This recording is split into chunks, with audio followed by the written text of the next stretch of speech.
Buy-to-lets are dead, or are they?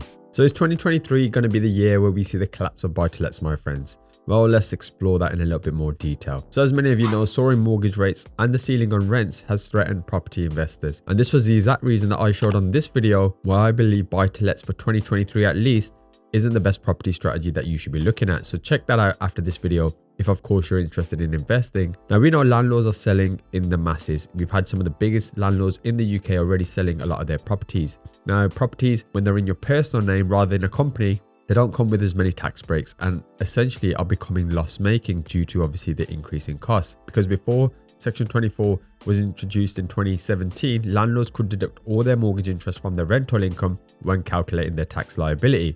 But that has unfortunately been phased in now, and essentially now they can only deduct 20% of their interest, which means that they'll still have to pay tax on properties even if they're losing money.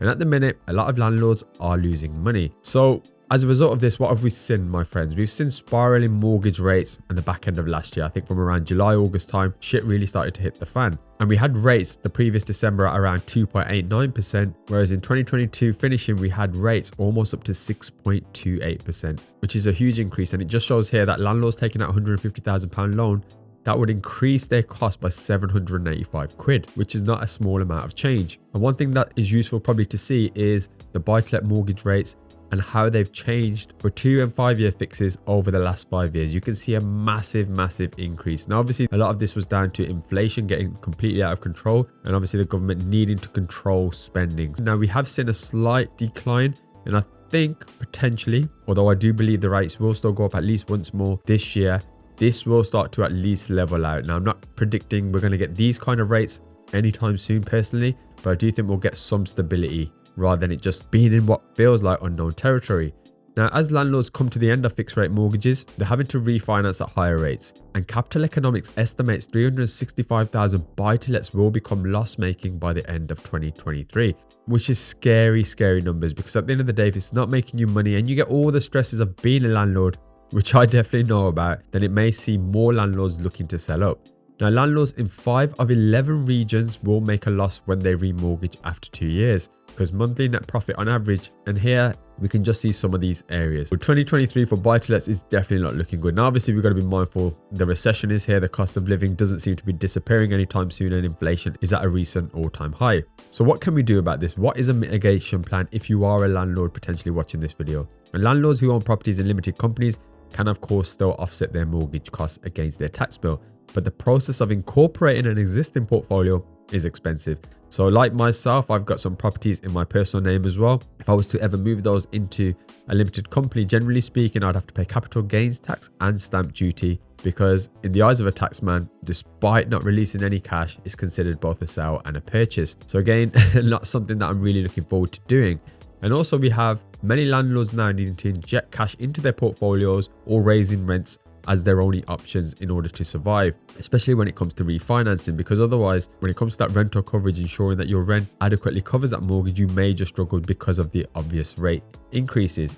So this means that if a mortgage rate goes up, the rent will need to increase in order for the landlord to refinance it. But there is a ceiling on how much landlords can charge. And I've said this many times, because the common consensus is we'll just raise rents on tenants, but the market is already, as it states here, creaking as tenants become unable to pay even higher rents, made worse by the cost of living crisis. Now, affordability pressures on tenants are soaring, and this leads me on to this chart, and it just shows a jump in rents on the new lets is now pushing up average rental prices. So anything coming to the market, obviously people are, especially landlords, are looking to recoup some of that, and you can just see from this infographic the pressures that are on tenants. So it's definitely not looking good. Now, on a slightly more positive note, although for myself personally it's not something that I'm jumping for joy with, is Lendlord, which is a specialist lender, has released a special edition buy-to-let range. Now, this may work for some of you, which is the only reason I've included it, but again, it's nothing that I'm getting overly excited about or wanting to throw a party about. Moving on, just some other interesting comments around buy-to-lets in 2023, because I really do feel the whole notion of owning a buy-to-let is becoming less and less appealing, especially now. However, I also believe that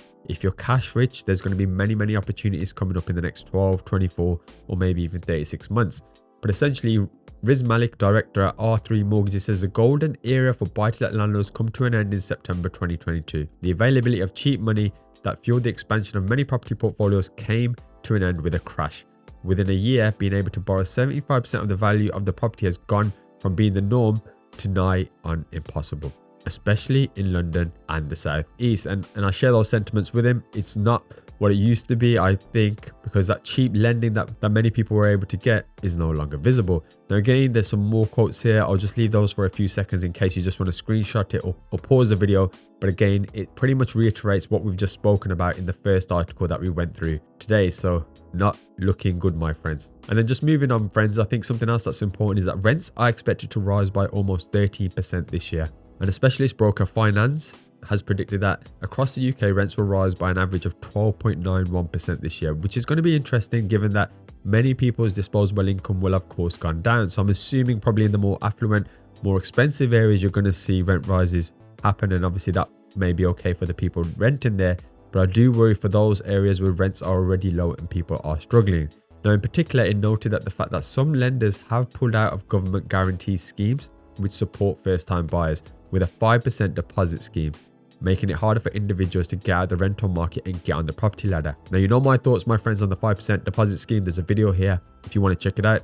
I'm not a fan, but one of the lenders who have pulled out is NatWest, which is obviously a huge lender. Now, in addition to this, higher stress test rates mean many people will have to save more deposit while battling inflation at the same time. It's not a good look, and at the minute, there's no perfect answer that I can give to you guys. Moving on, according to data from MSCI, across the UK, they predict house prices will drop by 10.98% this year. So again, slightly less than I think. I think we're going to hit close to 15%, at least in the next 12-24 months. But hey, who knows? I mean, 10% is still a lot. So for those on 5% deposit schemes or those who overpurchased and paid a little bit more for their property, let's hope you're not in negative equity if you're refinancing in the near future. And then this article then goes on to say an analysis by Alliance Fund suggested that in 2022, transaction volumes declined by 20.1% compared to the previous year. So we are seeing a slight decline to this. So friends, let me know what your thoughts are on the buy-to-let market. Happy New Year as well. I haven't uploaded a video for a while. I hope you all have an amazing 2023. Thanks for watching.